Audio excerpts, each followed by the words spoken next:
of the departure of Robert Mugabe. Tino made a very interesting point to say Morgan Tsvangirai won the election in 2008, but did not take power. What he did not say is why. And the reason why Morgan Tsvangirai did not take power, despite having won a plebiscite, an election, despite having won an election in very difficult conditions, is because on the eve of the election, the very same army generals we are celebrating today went on national television and said the office of the president is a straitjacket. It will not be occupied by anyone who does not have liberation credentials. There's no price for guessing what they meant by that. So, and then we say opposition politicians have failed to do what the generals have done. Which takes me back to what I was saying earlier on to say, are we therefore suggesting that it is okay, post the departure of Mugabe, that when politicians and the army generals differ, the army generals must step in? The real issue, Vuyo, is this. When ZANU-PF is done reconfiguring itself along the lines that I was indicating, what then? Is there anyone seriously suggesting that ZANU-PF will have a free and fair election with the possibility of the MDC winning that election, under the background where the MDC has been characterized as nothing more than a puppet of the West with a president that has no liberation credentials? Is there any real suggestion to that effect? And therefore, this coup, for what it is nothing more than an attempt to resolve succession problems in ZANU. So in our celebration of this coup, we must be very careful of how far we go and how far we go in defending certain individuals. How far do you think we should go? I think if this coup was going to lead to a transitional authority, and a transitional authority in terms of which free and fair elections are going to be held, then there could be reason for discussion. But this is not what this coup is about. ZANU-PF is not going to negotiate itself out of power.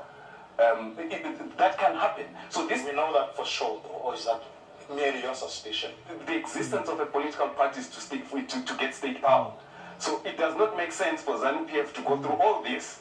The international community, SADC and Africa, take the risk of the possibility of this thing getting out of hand in the form of a coup, and then all those generals arrested.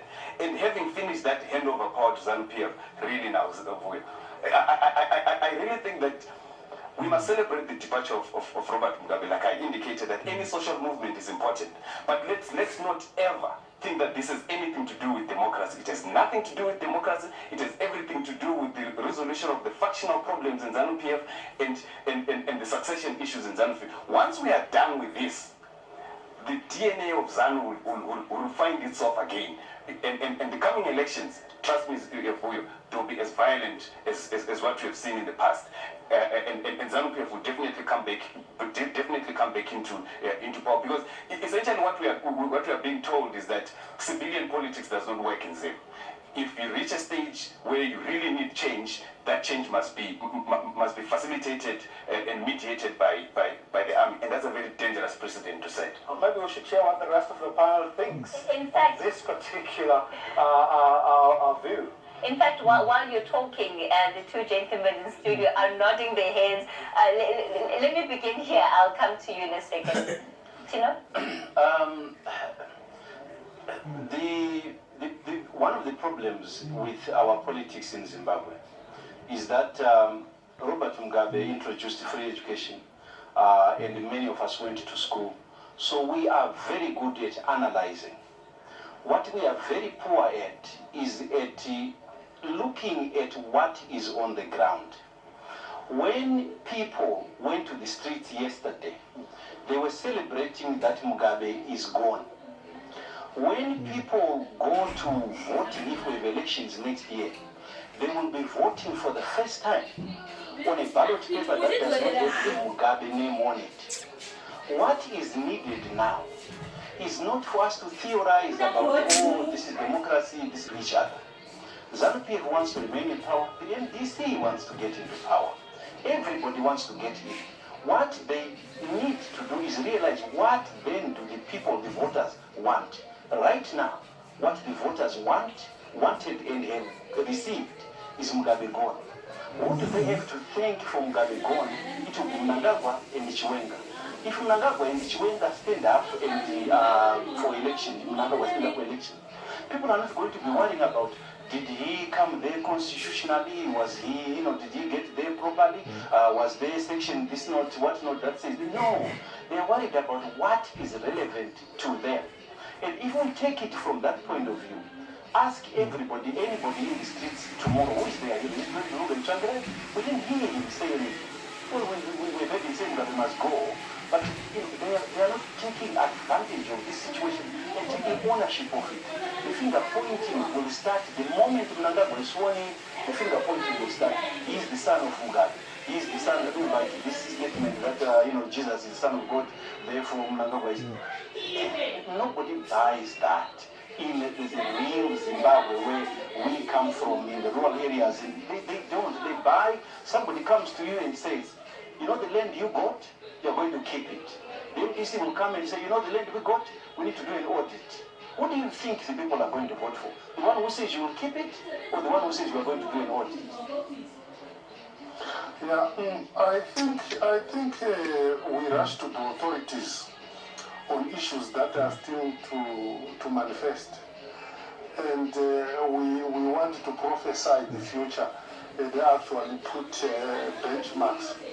Look, at the moment, the issue is not about what is going to happen, even though it is important to actually start spotlighting on it. But at the moment, the issue is Mnangagwa and General Chiwenga actually liberated people from the clutches of Mugabe. And then the nation and the people should be allowed to celebrate that. It is actually wrong to criminalize a celebration or a celebration after the nation has achieved something. Going forward, we would actually leave that to the architects who would actually make the way as to how we are going to go forward. But I don't also believe that ZANU-PF would selfishly grab the power and they continue and they pretend as if nothing has happened. ZANU-PF has learned lessons under Mugabe, and I don't think Mnangagwa would want also to come in and behave exactly the same way that Mugabe has been behaving, which led to his, which actually precipitated his downfall. I think Mnangagwa at 75 doesn't have the luxury of time to come and experiment. And also, we know they might have actually done a lot of issues. One is they were in power looting and stealing and so forth. By now, I don't think this guy would actually come in and start re-looting because these guys are already filthy rich and so forth. All right. I mean, I'm listening to you, and David, I'm wondering, is this based on this moment and the euphoria? Earlier, it was very interesting because both gentlemen, you said that the big thing for Zimbabwe right now is to see Robert Mugabe gone. To the extent that that may very well happen by the end of tonight. And very real conversations are going to have to begin by tomorrow morning about what the future will be for Zimbabwe. When you look at the track record of ZANU-PF, is what the hope that is being expressed here tonight, is that tangible? Yes, it is tangible, but I think people have to start talking about what is next. Remember, this coup happened because the extraordinary Congress was going to happen in December, and that was going to set up a slate for July next year for the election.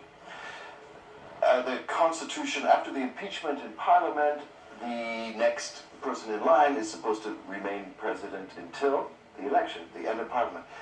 What do we have coming out of this? An election in July 2018, or do we have what people were talking about a couple of days ago, another GNU, or Government of National Unity, or Transitional Government, which would bring in all of these elites? Morgan Tsvangirai, Joyce Mujuru, Tendai Biti, Minister of Finance, Mnangagwa as President. Do Zimbabweans want a GNU for a year and a half, 2 years? Are the military ever going to let go of that? Will ZANU-PF have time to rebuild? This could be a moment when ZANU-PF is very weak and a united opposition could win a free and fair election. If there's a role for international actors, it would be to step in and guarantee free and fair elections. Or perhaps like Brian Raftopoulos and Ibo Mandaz that we were talking about before, a national consultative constitutional assembly, something like that, to bring in something new and innovative. Maybe something that the West doesn't want. The West seems to want this GNU. They don't like democracy anymore. They just want stability. They like Mnangagwa. if there is anything that came out of today's ZANU-PF Central Committee thing that I, listening in, thought not so happy about that, it was this announcement that Mnangagwa is the candidate for the elections in 2018. Because that seems to commit them to the timetable of an election in 7-8 months' time. I don't for an election is ready for an election. They don't have the money.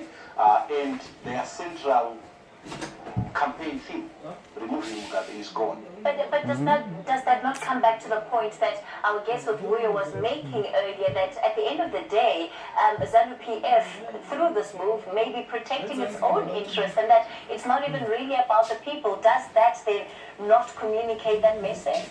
Well, there's no reason why an action can't do both. Why it can't be for the people and also to protect ZANU-PF. ZANU-PF has an interest in remaining in power. The best way to remain in power is to ingratiate yourself to the people. So you do something that the people want, that helps you, gives you goodwill with the people. But my feeling is that we are not ready for an election in 2018. The problem that comes with sticking to this timetable is that it brings what Vuyo's guest was saying, that ZANU-PF has won elections before in ways that were less than honest. Given the short time, what would be the incentive for them to say, let's have a completely free and fair election?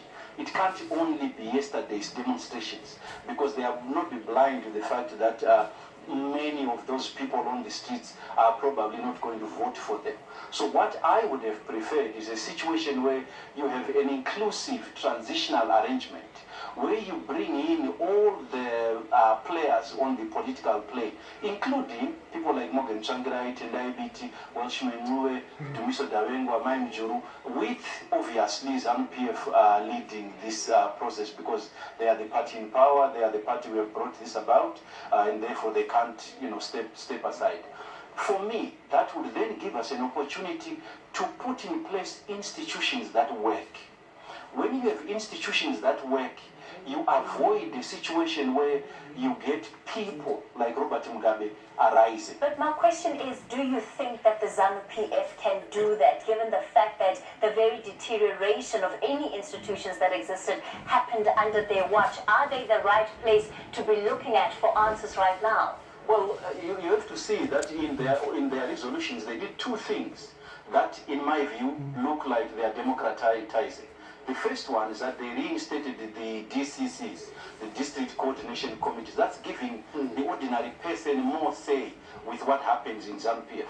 They've also removed the amendment from the previous constitution of having one center of power and said they don't want to do that. They want to democratize their party. So one has to believe and one has to hope that these are moves towards a fair and democratic party. Ideally, if we are placing our faith in them, which at the moment we have to, I think, in my view, because there's no better alternative, if they are starting to democratize within, you would think that this will feed into outside. But I don't think that's possible with a rushed election, which is why I think there needs to be time. Simangeni, I see that you're shaking your head there. I'm going to be with you in a moment, but just to get your thoughts quickly. Yeah, I honestly don't subscribe to the fact that ZANU-PF could actually be our future panacea.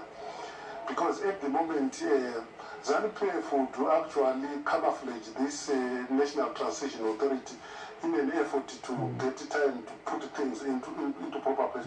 But they would only be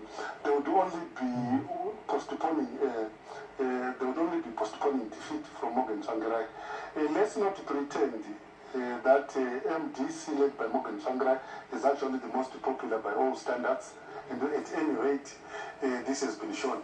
But at the same time, the fact that MDC supporters actually came out to support the general in the Mnangagwa, there was actually a reason and objective to do so. But to suggest that people have actually faith and hope in ZANU-PF more than they have in MDC, I don't think that is a genuine reflection of the situation on the ground, because history has it all that Zimbabweans they actually don't trust ZANU-PF, and Mugabe has actually damaged the brand of ZANU-PF beyond repair. And Mnangagwa might not actually do anything better than that, when especially in face of MDC. The situation here is the MDC actually cheered up as ZANU-PF was actually mauling each other, and this has happened, and they've achieved their objective to get Mugabe out of the way. And going back, MDC would actually stand by their leader Morgan Tsvangirai if elections are to be called. And I think MDC, it would be in the best interest of MDC to have the election held next year. And nothing much has changed. I think MDC would actually host power. All right, we'll continue our rolling coverage of the developing situation out of Zimbabwe tonight. Of course, Reuters reporting that Zimbabwean President Robert Mugabe has agreed to stand by. We're watching what is coming out of the ZBC News, that is the Zimbabwean Broadcasting Corporation. An announcement expected in that bulletin. We heard from the news anchors